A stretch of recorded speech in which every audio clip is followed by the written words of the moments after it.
Teve gritaria em ligação no banheiro, teve ranger de dentes pelo silêncio, teve alegação desesperada, teve requerimento aprovado ao som de "por favor, não faça isso". E pra ficar melhor que isso, só se tivesse tido pipoca grátis. E aí, meus amigos? Bom ou não? Eu sei, quando o magnânimo e benevolente Alexandre devolve minhas contas, o inverno vai lá e pega meu filho de jeito. E eu sei que eu tenho um baita compromisso com vocês, mas eu tenho um maior ainda com ele. E eu sei que nessas vocês vão me entender e perdoar. Mas ontem foi dia de CPMI e a presença era de um quase popstar, o Tenente Coronel Cid, que é uma figura presente em todos os inquéritos do magnânimo. Além disso, era o assistente de ordens do presidente Bolsonaro, que teve seus sigilos quebrados, celulares apreendidos, vida revirada. E o motivo da prisão do Cid é algo que no Brasil muita gente responde pagando cesta básica. Mas a questão é a seguinte: existe na cabeça do governo e de algumas autoridades, que eu não vou falar o nome porque eu tenho medo do povo do TSE que me assiste, coisa básica de democracia, que tem plena convicção que o Cid ajudou na tentativa de golpe.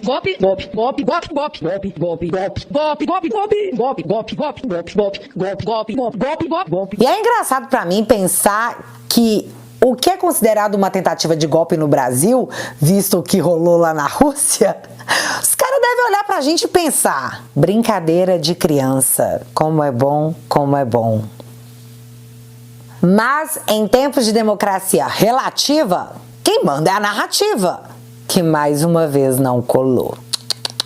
No vídeo de hoje vamos de um resumo da CPMI com momentos que deram uma vergonha alheia profunda, mas que nos mostrou, mesmo contra a vontade dos donos do poder, que nem tudo vai ficar escondido para sempre. E nessa história de narrativas, a verdade vai chegar pro grande finale. Portanto, sejam muito bem-vindos ao espetáculo pago por você. Pegue o seu assento que, enquanto o show não começa, eu vou te contar as fofocas de bastidores que nem vem. É pra isso que a gente paga a internet. Bora lá?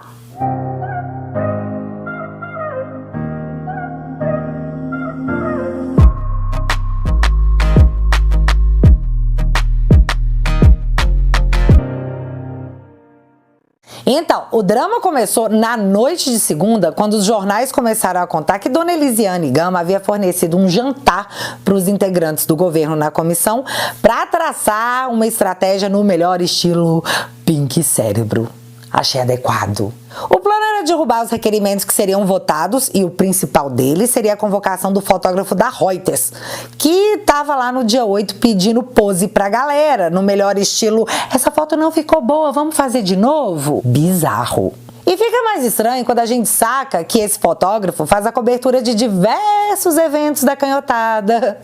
Poderia dizer que eles parecem bestes, né? Poderia, mas não vou, TSE. Pode descansar aí, tá? Grava essa informação porque nós vamos falar dela lá na frente. Terça amanheceu com Lula culpando Bolsonaro pela má fase do Corinthians. E eu sei que parece meme, mas não é. Mas o Corinthians não anda bem das pernas. Não anda bem das pernas. O Corinthians teve um momento histórico que o Corinthians tropeçou. Eu acho que foi o momento da antidemocracia que nós tivemos no Brasil. Acho que atropelou o Corinthians também. Ou o cara tá ficando tantando as ideias, ou perdendo a noção do ridículo, ou é amor enrustido. Afinal, Lula nunca foi chamado de mito na vida dele. Isso deve doer. Essa asneira foi dita na live do Lula, que mais uma vez foi um fracasso de audiência. E estranho seria se fosse diferente. Mas tá, a sessão começou com 1 hora de atraso porque os integrantes estavam traçando os acordos para que os requerimentos fossem votados e aprovados. Quando os caras chegaram em um aparente acordo, a bola foi colocada no meio de campo, o juiz apitou, bora começar. As votações ocorreram em blocos e eles juram que é para economia de tempo, mas eu acho que era pra gente não entender nada. E na hora deu até certo, porque a gente ficou sem entender tudo que estava acontecendo e tudo que estava sendo aprovado. Mas vamos de SAP, que é para isso que eu tô aqui. De cara, a ala governista tentou fazer o V de vitória, gritando que conseguiram aprovar a quebra do sigilo dos assessores do presidente Bolsonaro. O que nos leva a um esculacho monumental lá na frente, mas não vamos nos precipitar. Militares próximos a Bolsonaro foram alvo dos requerimentos, incluindo o Silvinei Vasquez, que deitou o cabelo na CPMI, e o Coronel Naime, que, cara, teve a prisão prorrogada por aquele que não deve ser mencionado, senão o TSE faz relatório e derruba suas contas. Então eu vou parar por aqui, mas eu realmente espero que os parlamentares se mobilizem, porque a prisão desse homem é um estrago no cenário de justiça que uma democracia pretende manter. Mas calma, essa sensação de engodo ficou pior. Isso porque existiam requerimentos para ouvir os presos do dia 8, que entre eles temos idosos e até um autista.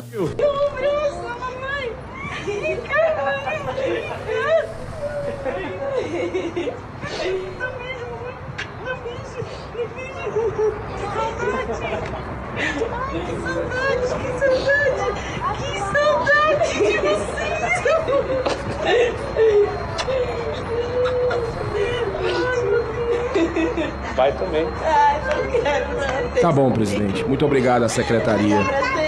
Se essas imagens não tocam o coração daqueles que se dizem, sempre se disseram, defensores dos direitos humanos no Brasil, eu não sei o que é que vai tocar o coração, ou se é tudo falácia. Sempre foi. E nós vamos levar, senhor presidente, nesse 1 minuto que me falta, nós teremos aqui, fica o convite a todos. Quinta-feira, 14 horas, nós conseguimos aprovar na Comissão de Segurança Pública dessa Casa Revisora da República uma audiência para ouvir esses advogados que estão com o seu direito vilipendiados e para ouvir os familiares. A verdade vai vir aqui. E eu quero agradecer os senadores que aprovaram esse requerimento. E é quinta-feira agora, dia 13 de julho, 14 horas, estão convidados para ouvir o relato de brasileiros que estão sendo segmentados, estão sendo colocados de lado. E eu vou levar, senhor presidente, com muitos parlamentares aqui que estão se articulando, para a ONU. Direitos humanos da ONU, nós vamos denunciar o que está acontecendo, o vilipêndio, o desrespeito aos direitos humanos desses brasileiros. A ala governista gritou, e literalmente gritou, que não tinha nada a ver ouvir esse povo, porque eu vi, tem nada a ver. E eu fiquei me perguntando se as pessoas que estavam lá não tem nada a ver com a CPMI do dia 8, então a ala governista está investigando outra coisa que não é o dia 8. E isso vai ficar bem mais claro ao longo desse vídeo. As quebras de sigilo passaram, mas no meio também passaram os nossos requerimentos mega blaster importantes, que são eles: acesso às câmeras de segurança do Ministério da Justiça. Então, enfim, saberemos que hora de fato seu Dino chegou por lá, já que uma hora ele fala uma coisa, depois ele fala outra. A relação dos hóspedes dos hotéis do dia 12 de dezembro. Que vocês lembram? O Coronel Naime falou que quem fez a arruaça naquele dia não estava no acampamento, e sim nos hotéis. E esse é um requerimento que a esquerda tentou segurar de tudo quanto era jeito, mas ontem caiu. A CPMI também conseguiu acesso à relação de crianças e idosos que foram detidos no dia 8. E assim, criança presa, eu nem preciso comentar a respeito do absurdo que é. E idoso, nós temos o Estatuto do Idoso que tirou João de Deus da cadeia. E aí vamos ver se a justiça vale para quem abusa de mulheres e tem amigo mega influentes, ou se vale para todo mundo. Mas, na minha opinião, o requerimento mais importante aprovado foi o acesso ao plano de voo do Lully nas vésperas do dia 8. E por quê? Porque a tese que a oposição levanta é que rolou uma omissão consentida para que o dia 8 de janeiro acontecesse da mesma forma que rolou o 6 de janeiro nos Estados Unidos. E que, já ciente da invasão nas vésperas do dia 8, o Lully teria inventado de última hora a ida para Araraquara para permanecer longe e fotografado dos arredores de Brasília. Esse plano de última hora explicaria por que a imprensa foi convocada às pressas na noite do dia 7 para cobrir o evento do Lully no dia 8. Algo totalmente fora dos padrões que acabou chamando a atenção. Mas isso é só uma teoria, então aguardemos os documentos aprovados para saber se de fato se trata apenas de uma teoria. Nisso, o plano 1 do jantar da Elisiane Gama foi para as cucuias, já que foi assim que a mídia, após a sessão, noticiou o desempenho da ala governista. Governo tropeça e CPI aprova acesso a plano de voo de Lully e câmeras da Justiça. Relatora da comissão chegou a fazer um apelo para que o presidente da comissão voltasse atrás, mas pedido foi negado. Grata pela imparcialidade, viu, seu Arthur Maia? E para quem estava fazendo o V de Vitória, se deu conta que tem que fazer o L de loser. E ver a mídia noticiar que Elisiane Gama chegou a fazer um apelo de tira seu Maia, por favor, faço não. Bate com a informação que eu obtive de bastidores de que Dona Elisiane foi até o banheiro da comissão gritar muito com alguém no telefone. Pois é, dia ruim, né, Dona Elisiane? Mal sabia a senhora que ia piorar. E aqui eu disse plano 1 do jantar porque tinha o plano 2, né? A ala governista realmente achava que ia frear os requerimentos. Mas mais que isso, eles combinaram de enaltecer o Cid como um grande homem para que ele ficasse sensibilizado e quem sabe pudesse fazer uma delação ali, no meio da comissão. Aqui que estão vivos, outros já não estão mais entre nós, como o General Santos Cruz, Gustavo Bebiano, Major Olímpio, que foi, aliás, um grande companheiro nosso, a Sara Winter, o Oswaldo Estáquio, Alan dos Santos, Daniel Silveira e tantos outros, na verdade, que acabaram em algum momento falando exatamente desse abandono que tiveram. O senhor estava, senhor Mauro Cid, em uma posição absolutamente estratégica, o senhor era o ajudante de ordens do presidente da República, era alguém que acompanhava de forma pessoal o ex-presidente, que tinha uma função estratégica em relação ao ex-presidente, e hoje o senhor está preso. Hoje o senhor tem 8 inquéritos que constam contra o senhor. O senhor tem filhos, o senhor tem filhas adolescentes, o senhor tem uma esposa, o senhor tem um pai com uma carreira militar irretocável. O senhor tem uma caminhada dentro das Forças Armadas que fatalmente chegaria a ser general, que é... Eu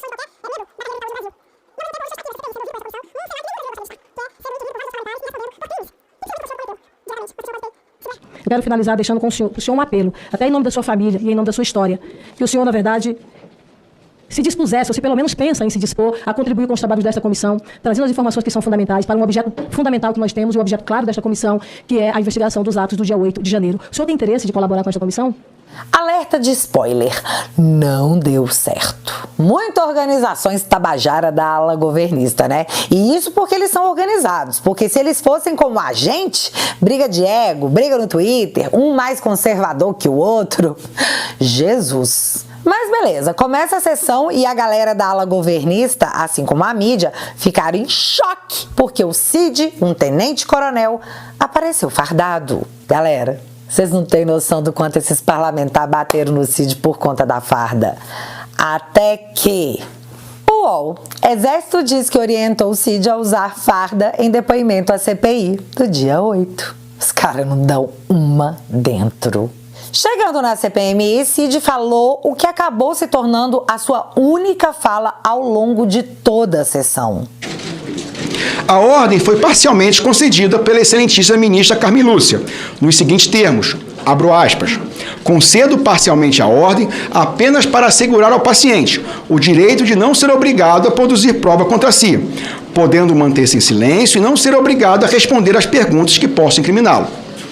Quanto ao contexto das apurações, também por respeito ao Poder Judiciário, não irei me valer desse ato para me defender, pois por liturgia processual, meus advogados me orientaram que minha defesa técnica deve ocorrer perante o órgão que efetivamente tem competência para decidir acerca de minha culpabilidade, sobre as condutas que me são imputadas, e, ao final, por mandamento constitucional e reserva de jurisdição, delimitar a aplicação ou não de sanções. E aí vocês imaginam a cara dessa galera sabendo que o plano 1 já tinha dado errado e o plano 2 tinha acabado de virar um miojo queimado. A ideia de enaltecer o Cid acabou sendo modificada. O plano agora era xingar o máximo possível, fazer ilações e ameaçar de forma velada, ou talvez nem tão velada assim, a família do depoente. Dá só uma olhada.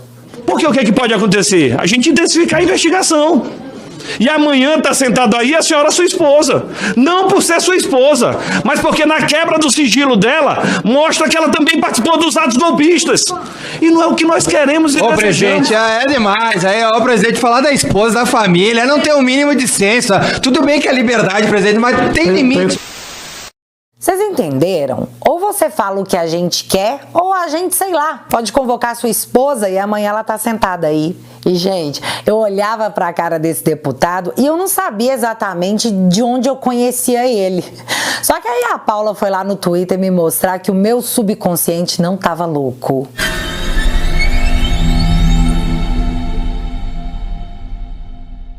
E agora que você viu, nunca mais você vai desver. E esse deputado Zacarias ofende e humilha os depoentes, algo que não foi diferente nessa sessão. Mas graças a Deus o deputado Carlos Sampaio pôs ordem na bagaça. Disse a ministra Carmen Lúcia, senhor presidente, disse realçar, no exercício de suas atribuições constitucionalmente definidas,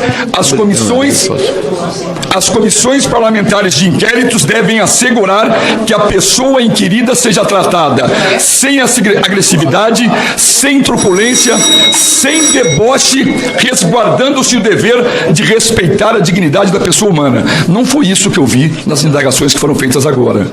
Quanto tempo mais até algum parlamentar denunciar o abuso de autoridade gritante? Bora, Bill! E assim, o que a gente assistiu foram colocações que não beiram o absurdo.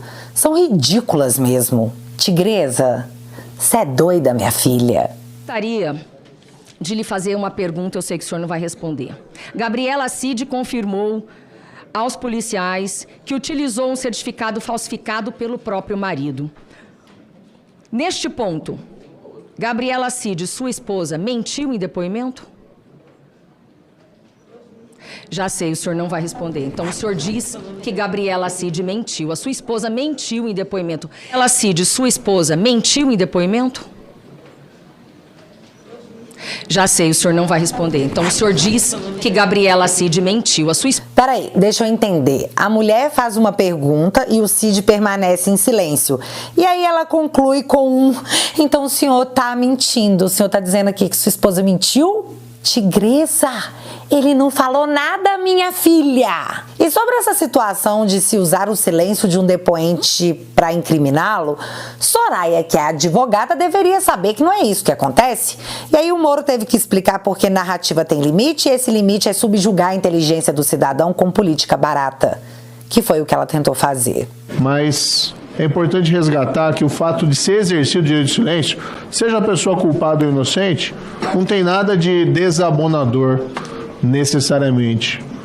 Porque muitas vezes, como se depreende aqui de alguns comentários, numa linha de quem cala consente, isso não é verdade dentro do nosso direito brasileiro e isso também não é verdade em relação às construções em torno do direito ao silêncio. Inclusive, a nossa lei diz expressamente que quem fica em silêncio não se pode inferir a responsabilidade criminal em relação a isso. Mas Tigresa estava inspirada, deve ter participado do jantar de Elisiane, só pode. Porque olha o que ela teve a coragem de perguntar para o Cid. O ex-presidente Jair Bolsonaro contou que considera o senhor como um filho.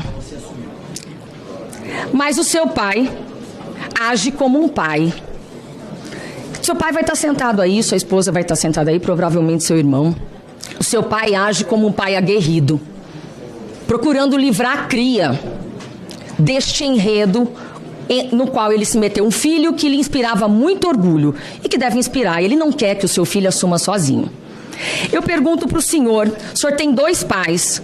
O seu pai, o general Mauro César Cid, e Jair Messias Bolsonaro. Qual é o pai que o senhor considera mais?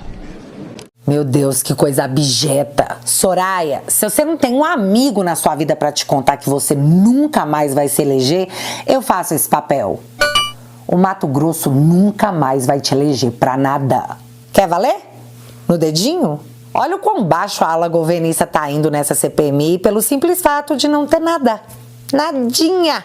E já que eu falei da Tigresa, só para terminar aqui a participação dela, a relatora, dona Elisiane, fez uma pergunta para o Cid, estúpida, mas foi uma pergunta, que foi essa aqui. Por que o Eduardo Pazuello foi lhe visitar?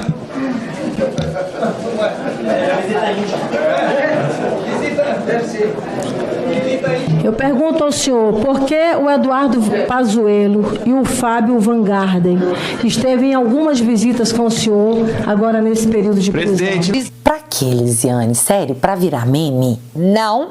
Pra levantar um comentário que beira o H-fobia, sabe? Na visão dessa galera que tudo é arco-íris fobia.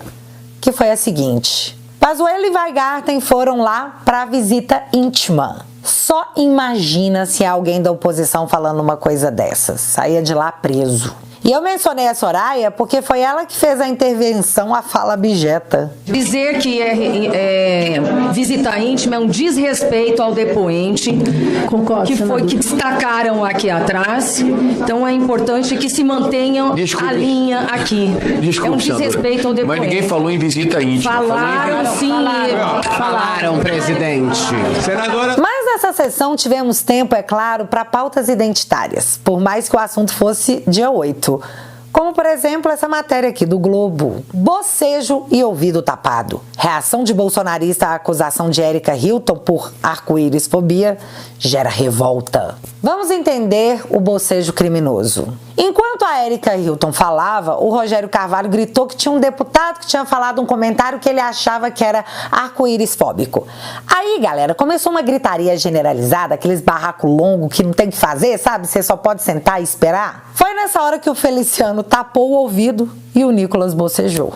Porque se você não gosta de gritaria no seu ouvido, é óbvio que você é um intolerante. E se você boceja no meio de um barraco, você é criminoso. Claro. Vocês entendem o nível que a coisa tá chegando? E, gente, eu podia deixar aqui mais manifestações da canhotada, porque é bonito de ver o desespero. Eles chegaram no nível de fazer interpretação de silêncio.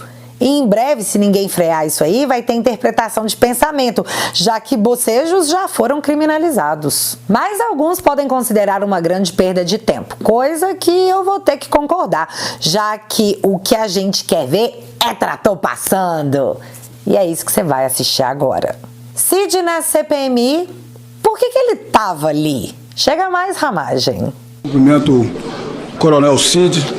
Conheço seu trabalho, conheço sua brilhante carreira, conheço seu caráter e afirmo com toda certeza que o senhor hoje é um preso político no Brasil. E não é o único. Diversas pessoas, inclusive no 8 de janeiro, que não causaram dano algum só por estarem com a bandeira do Brasil ou com uma bíblia debaixo do braço. O senhor tinha algum poder de decisão na gestão Bolsonaro? Tenho certeza que não, pelas suas atribuições de ajudante de ordem. Qual foi a sua última missão com o presidente Bolsonaro? Eu tenho certeza que a última missão foi a viagem aos Estados Unidos com o presidente, encerrando a sua missão e deixando de estar com o presidente. O senhor estava em contato com altas autoridades do governo Lula, responsáveis pela segurança da esplanada e do patrimônio federal? Tenho certeza que não. Houve alguma decisão do presidente Bolsonaro de ruptura institucional ou quebra dos poderes políticos? Todos sabemos que não. Portanto, está claro, Coronel Cid, que o senhor não tem vinculação alguma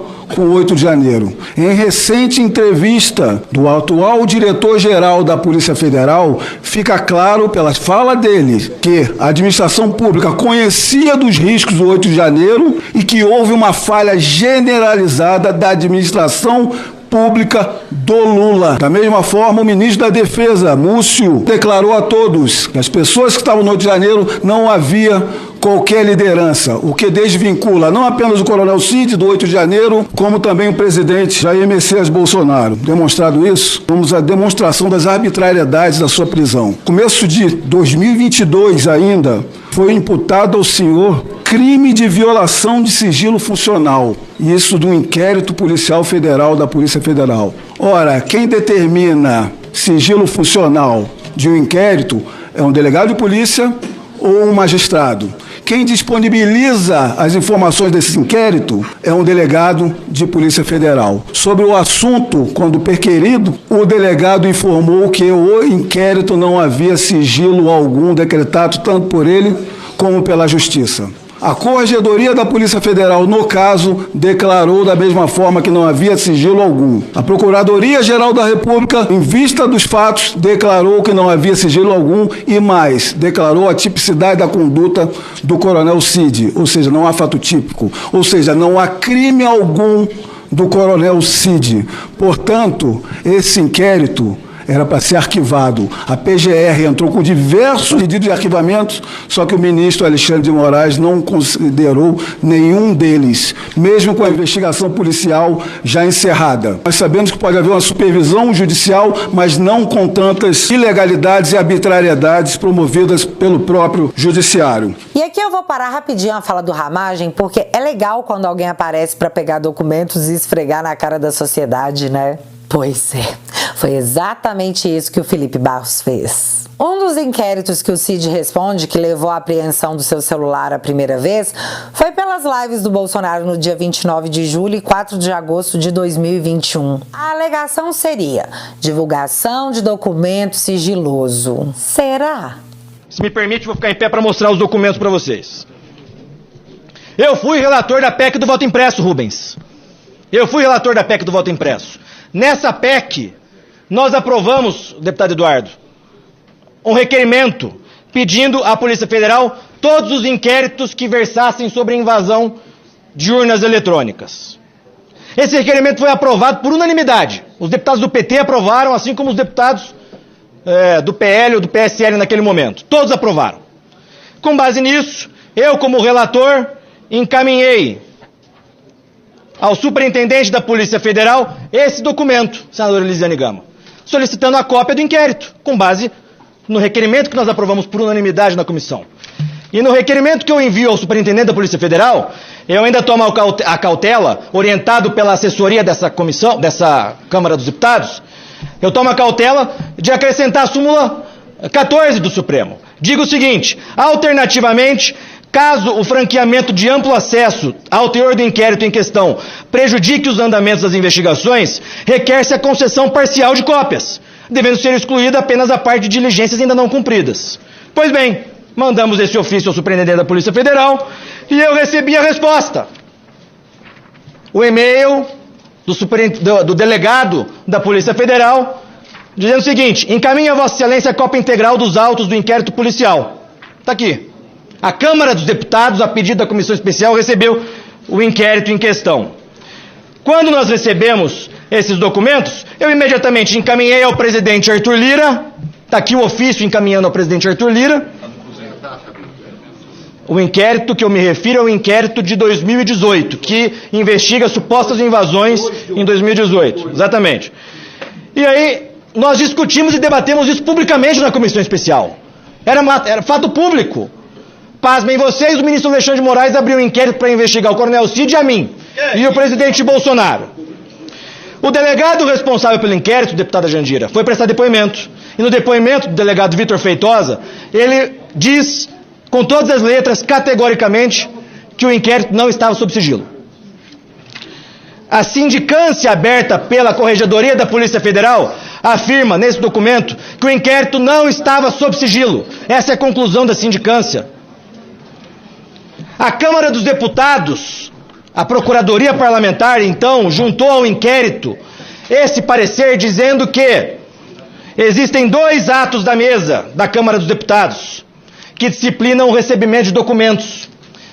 E com base nesses 2 documentos, a Câmara dos Deputados recebeu o inquérito sem qualquer anotação de sigilo, para qualquer deputado e senador que pudesse pegar. E o Senado também recebeu.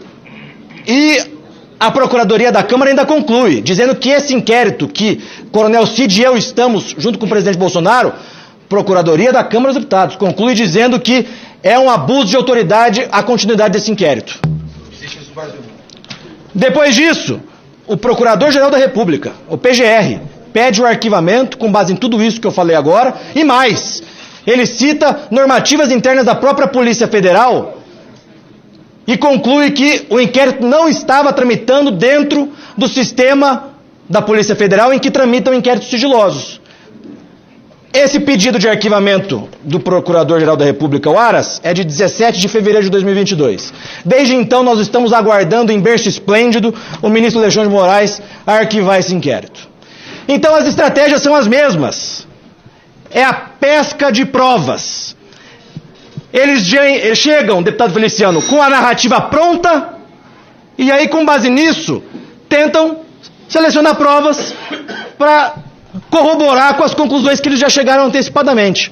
E aqui, vendo as quebras de sigilos dos ajudantes e assessores do Bolsonaro, eu vou deixar o Ramagem completar o que eu também acho que se trata. Diversos pedidos de arquivamento, diversos recursos de agravo impetrados e não apreciados, 2 pedidos de soltura do coronel Cid que não foram deferidos. Ainda há manifestação da execução pelo ministro Alexandre de Moraes de Fishing Expedition, a pesca não fundamentada para a perseguição. Conforme jurisprudência do ministro Gilmar Mendes, Fishing Expedition, quando se tem a ampla deflagração de medidas que buscaram pescar provas contra os denunciados e possíveis novos investigados. Reclamação 43479. Da mesma forma, ministro Luiz Fux, quando um meio de obtenção de prova é empregado com exclusivo fim de contornar uma proibição legal ou para realizar devassa na vida privada de um investigado. Portanto, Coronel Cid, o senhor é realmente um preso político. Nós vivemos no Brasil hoje perseguição política, democracia relativa, censura seletiva, arbitrariedades judiciais em total quebra do Estado Democrático de Direito. Há um desordenamento jurídico geral, inclusive no escopo dessa CPMI, que vem convocar o senhor sem o menor vínculo com o 8 de janeiro, que esta CPMI volte a seu escopo principal e perquira aqui responsabilização dos vândalos das omissões das autoridades públicas do governo Lula. Mas peraí. O Nicolas terminou de desenhar o absurdo que acontece embaixo da saia da Constituição. Existe algo que chama-se Fishing Expedition, que é a pescaria probatória, ou seja, você faz uma procura especulativa, ali sem causa provável, alvo definido ou finalidade tangível, para poder tentar emplacar uma narrativa. E é isso que estão tentando fazer. Uma deputada aqui de esquerda, inclusive, do Democrático Partido Comunista do Brasil, disse que o alvo dessa CPMI é dizer que o Bolsonaro comandou tudo isso. O que eu tenho a dizer para vocês, senhores, é de que um golpe que nunca existiu não pode ser investigado. Você, ali no dia 8 de janeiro, os comandantes das Forças Armadas eram do Lula. Que golpe é esse que não tem apoio do comando das Forças Armadas? Que golpe é esse que não tem uma arma? Que golpe é esse onde você não tem um presidente definido, um ator definido, você não tem planejamento? A Rússia deve olhar pra gente e deve rir, falar, é isso que eles estão chamando de golpe? Tá de sacanagem, né?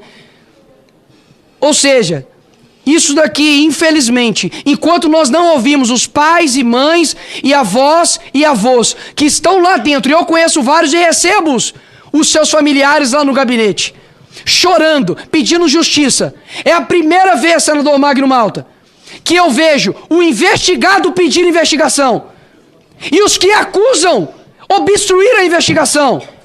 Alguma coisa está contrária aqui no nosso Brasil. Então, na União Soviética tinha o carrasco do Stalin que dizia: mostre-me o homem e eu te direi qual é o crime. Celulares apreendidos e revirados para que se encontre alguma coisa que possa ser usada na construção de uma acusação, que embase a convicção. Já pensou se desse para fazer isso com todo mundo? Pega o celular, vai fuçando até achar algo que dê para usar contra você. É a legalização dos fins justificam os meios dentro da justiça brasileira. Vamos levar quanto tempo até a gente legalizar a lei de talião? O problema é que isso não é do direito, isso não é justo. E se não é justo, não pode ser justiça. Democrático pode ser, porque o Lula diz que a democracia é relativa, né? Antes da sessão, o Moro disse que se fosse crime conversa de WhatsApp, meio Brasil seria preso. Mas citando as mensagens de WhatsApp que se conhece e que a mídia vazou, porque a mídia vaza tudo e ninguém liga, ele citou o óbvio. Tipo, galera, o óbvio. E eu vou ter que colocar aqui. Mas se existem algumas mensagens lamentáveis e deploráveis na comunicação do tenente-coronel com o coronel Lawand, o final da mensagem, no final da troca de mensagem, o que eles afirmam é que não vai haver nada. E é isso que está nas mensagens. Então o que a gente tem que se perguntar: onde estão as mensagens que relacionam o tenente-coronel ao dia 8? Mas a ausência de alguns elementos probatórios também é eloquente. E nós não vislumbramos com facilidade, pelo menos até agora, e podemos ser surpreendidos ali adiante, a presença de elementos probatórios que vinculem o tenente-coronel exatamente aos atos de 8 de janeiro. Se existem, não estão no celular apreendido. E pelo menos não foram tornados públicos até o momento. O que nos leva a crer, já que tudo que tem aparecido desabonador tem sido amplamente divulgado, que esses elementos talvez não existam. Essas mensagens são de conhecimento público. Não vai ter nada. Não vai ter nada. Se isso foi dito, como é que ele pode ser acusado de tramar uma coisa que aconteceu quando todos estavam fora do país? É uma narrativa ridícula que a mídia alimenta porque odeia o Bolsonaro. Porque se você forçar o Tico e Teco, tá ali, tá escrito, não vai ter nada. Mas o mais legal é que eles nem escondem. A esquerda não quer saber do 8 de janeiro, que é o objeto da comissão. Ela quer pegar o Bolsonaro no crime que eles imaginam que o Bolsonaro cometeu. E aí entra o Fish Expedition. Eles têm que dar um jeito de provar a teoria. E quando o seu chefe vier aqui, ele já virá no momento em que as quebras de sigilo estarão dadas e nós chegaremos no seu chefe. É esse o nosso objetivo e esse é o objetivo da CPMI. Muito obrigado. Galera, para vocês terem uma ideia, foi perguntado ao Cid, na comissão que investiga o 8 de janeiro, quem mandou tirar a vida de Marielle. O que a ala governista faz é uma obstrução de investigação. Vamos falar de TechPix, mas de 8 de janeiro não, pra quê? Pra que falar disso? Quem deixou claro os possíveis crimes rolando dentro da comissão foi o senador Esperidião Amin. Vamos ter que fazer a CPMI da obstrução da investigação. Porque quero lhes dizer em que ponto nós estamos a propósito dos tais relatórios, senador Magno Malta. Aqueles relatórios que estão disponibilizados ainda em caráter sigiloso para os membros da CPMI, e todos já foram ver, pelo menos os interessados, e todos ali podem observar que no dia 6 de janeiro, às 19 horas e 40 minutos, foi prestada a seguinte informação. Pessoal, vai haver invasão do Congresso Nacional. Estão ouvindo? 48 agências. Nenhuma pessoa vinculada a qualquer uma dessas 48 agências foi chamada para vir aqui.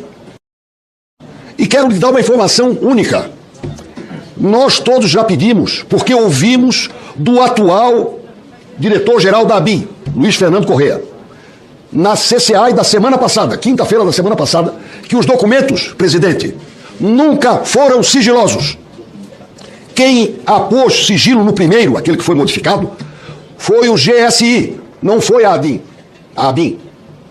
Quem retificou foi a ABIN. E quem fez o relatório anexo dos que receberam a mensagem foi a ABIN. Então, foi dito pelo diretor-geral da ABIN que aquilo nunca teve sigilo. Nós requeremos 3 vezes, em fevereiro, em maio e na semana passada. E o senhor sabe o que a Advocacia Geral do Senado fez com o nosso pedido? Fez uma petição ao ministro Alexandre Moraes, ontem, pedindo permissão para entender que aqueles relatórios não têm sigilo. O grau de obediência que nós estamos tendo ao império da omissão é um escândalo. Quem acreditar que não houve nenhuma omissão realmente está em outro planeta. Ou está noutra narrativa, ou quer convencer, pela ausência do contraditório, que o seu dogma é verdadeiro. E dogma imposto não sobrevive a nenhum Estado democrático de direito. Querer esconder a verdade é mais trabalhoso do que esconder crime. Pois é, sigilos colocados em documentos que não tinham sigilos para dificultar os integrantes da comissão terem acesso.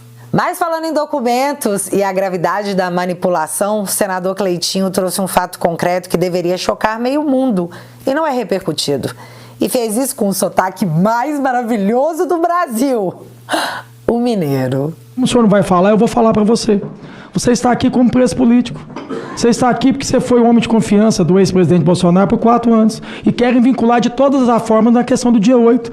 Mas o que a gente viu aqui até agora é falar da questão da vacina, que não tem nada a ver com o dia 8. É a questão do cartão corporativo, que não tem nada a ver com o dia 8. E por aí vai a questão de joias. Vamos fazer o seguinte, gente. Vamos abrir uma CPI aqui também de cartão corporativo, mas vamos colocar a verba indenizatória também de todos os polícias do Brasil. Eu topo entrar.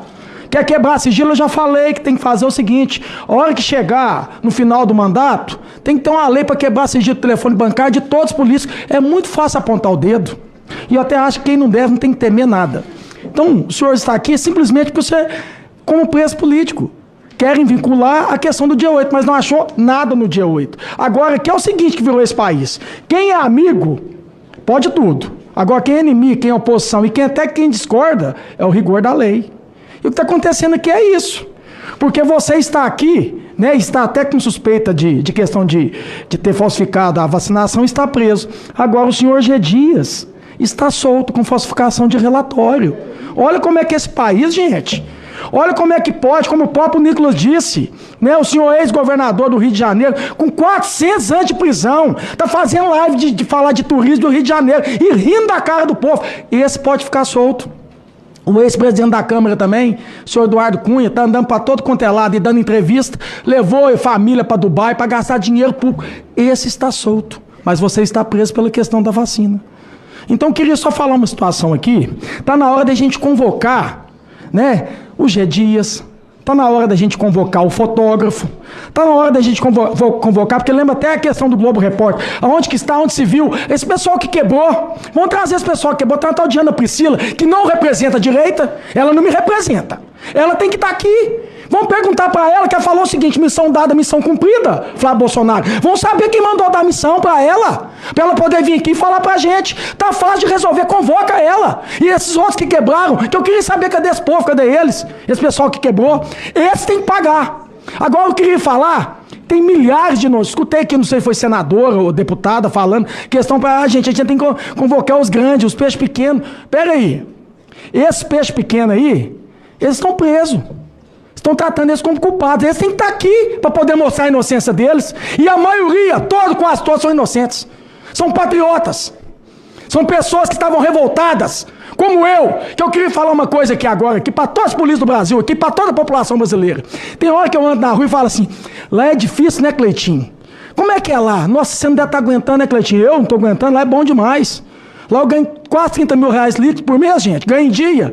Lá agora nós estamos entrando de recesso. Inclusive tem até polícia em navio dançando forró. Como é que isso aqui é ruim? Isso aqui é bom demais. Isso aqui é uma beleza.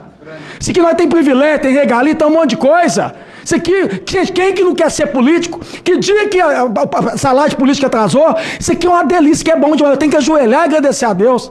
Sabe o que é difícil? Quando eu era verdureiro, trabalhando no varejão, de 7 até quase 10 horas da noite, de segunda a segunda. Meu próprio pai, que 70 anos, vai para o Ceasa segunda, quarta e sexta, todos os dias. Muitas das vezes trazendo mercadoria, às vezes o comércio era ruim, tomate estragava, o que a gente tinha que fazer? Eu ficava vencido, tomate, batata e por aí vai, a gente doava. Quer dizer, era pagador de imposto. E sabe por que eu entrei na política? Porque aí eu estava lá ralando igual doido, lá 7, 8 horas da manhã, 9, 10 e vai, chegava em casa, jornal. Fulano roubou, fulano botou dinheiro dentro da cueca, Beltrano não sei o quê. E como eu, esse cidadão aqui, brasileiro, milhões de brasileiros... E aí eu vou falar uma coisa que até agora muita gente foi embora, parlamentar principalmente, que se identifica com a esquerda, começar a respeitar quem é de direita, começar a respeitar quem é patriota, e parar com esse negócio de falar que é terrorista. Essas pessoas são um patrão que paga todos os salários aqui. Que dia que vocês já viram ofender alguém que é de esquerda ou de direita ou de centro aqui? Sabe por quê? Porque eu tenho vergonha na minha cara. E eu sei que todos pagam meu salário. Então começa a respeitar quem é patriota, quem é conservador e quem é de direita. Essas pessoas que se levantaram foi de revolta, de saber que estava sendo roubado. Que o seu dinheiro que você paga imposto rigorosamente em dia estava sendo roubado. Eu estou mentindo aqui. Os jornais sempre falaram isso. Eu fui um desses que tive que pegar e falar, sabe uma coisa? Eu vou parar de fazer vídeo nas redes sociais e eu vou para o debate. Eu vou ter que ir para o campo. E essas pessoas, muitas dessas estão presas, são revoltados, que não aceitam mais um país desse jeito aqui, e que nós podemos tomar vergonha na cara e não aceitar isso mais. Então o que eu quero falar para você, Maurício, você é um que está aqui como preso político, viu? E eu espero que as pessoas... eu queria finalizar dizendo a questão do Bolsonaro. Gente, já colocou ele inelegível, Flávio? Sabe, aí eu vou falar uma comparação para vocês. Você já viu os times do Brasil, quando tá Libertadores, não quer pegar o Boca nas oitavas? Não. Que diferença que faz? Pegar nas oitavas, na quarta, você não quer ser campeão? É igual eu, quando eu fui candidato a senador. O Aécio Neves está liderando a pesquisa. Eu peguei e fiz um discurso, falei assim, manda vir. Eu quero é ele. Se eu quero ganhar, eu vou ganhar dele. Que medo é essa questão do Bolsonaro, gente? Daqui 3 anos. Já que a eleição foi democraticamente, tudo certo, tudo. Que medo é esse do Bolsonaro? Deixa ele vir. Vocês não é bom, vocês não ganhou? Vão para a eleição novamente. Que medo é esse? Eu não tenho medo, não. Eu não tenho medo nenhum. Então pare de ficar perseguindo o presidente Bolsonaro. Respeite ele.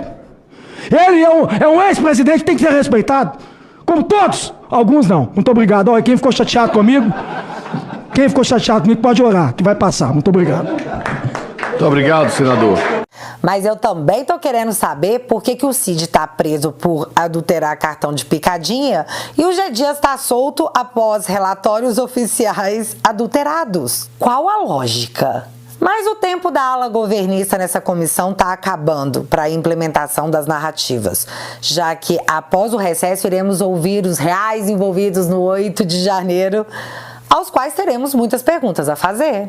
Hoje passou perto. Se olhar a cueca de governista tá até borrada, já que uma das metas do jantar era barrar a convocação do fotógrafo da Reuters. E, de maneira talvez atrapalhada, o Arthur Maia botou essa votação junto com os requerimentos que foram aprovados. Quando ele percebeu que tinha passado a convocação do cara da Reuters, ele voltou atrás. Pensa no ufa! Essa foi por pouco. Mas por pouco mesmo, já que o presidente da comissão garantiu que esse requerimento será apreciado e que o fotógrafo da Reuters deve prestar esclarecimentos àquela comissão. O que assistimos até agora foi a tentativa da implementação da narrativa. Que falharam, vocês falharam, miserável. Com vocês, a avaliação da vovó Mafalda, também conhecida como Noblar. Desnorteada, CPI mostra despreparo absoluto que favorece depoentes. Isso, seu Noblar, é porque narrativa não convence. Que venham os fatos concretos. E galera, eu tô terminando o vídeo sobre a CPI das ONGs e eu coletei entrevistas, documentos e um resumo incrível de tudo que tá pegando por lá. Graças à galera do www.teatualizei.app que me permite fazer esse tipo de trabalho, que com o apoio deles eu trarei aqui para o YouTube nos próximos dias para que seja de conhecimento público e que esteja no acesso fácil de todos que buscam por informação. E já que a democracia desmonetizou o meu canal, eu agradeço de coração a família Teatualizei.app por financiar o meu trabalho e me permitir trazer todo esse conteúdo para todos. Se você quiser e puder entrar para a família, desde já o meu muito obrigada. O link vai estar fixado aqui no primeiro comentário. E agora eu quero saber de vocês, dos requerimentos aprovados ontem, qual vai colocar a ala governista embaixo da cama comendo fandangos murcho? Me conta aqui nos comentários que eu quero saber. Se você ainda não é inscrito aqui no meu canal, meu amigo, se inscreve e deixa seu like, porque você já sabe. Acontecendo alguma coisa de relevante ou irrelevante, a gente volta. Beijos, galera. Fui!